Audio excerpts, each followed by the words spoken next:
ब्रह्ममुरारिसुरार्चितलिङ्गं निर्मलवासितशोभितलिङ्गं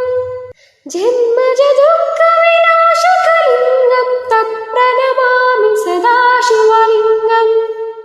देवमुनिप्रवरार्चितलिङ्गं कामदहनकरुणाकरलिङ्गं रावणदर्पविनाशनलिङ्गं तत्प्रणमामि सदा शिवलिङ्गं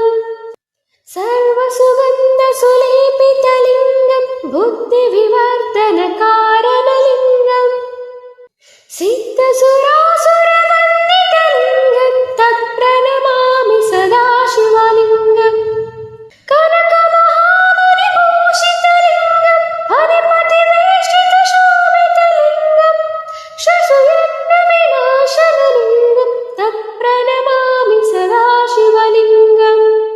कुङ्कुमचन्दनलेपितलिङ्गं पङ्कजहारसुशोभितलिङ्गं सञ्चितपापविनाशनलिङ्गं तत्प्रणमामि सदा शिवलिङ्गं सुरगुरुसुरवरपूजितलिङ्गं सुरवनपुष्पसदार्चितलिङ्गं परमात्मकलिङ्गं तत्प्रणमामि सदा शिवलिङ्गं लिङ्गाष्टकमिदं पुण्यं यः पठेत् शिवसन्निधौ शिवलोकमवाप्नोति शिवने सह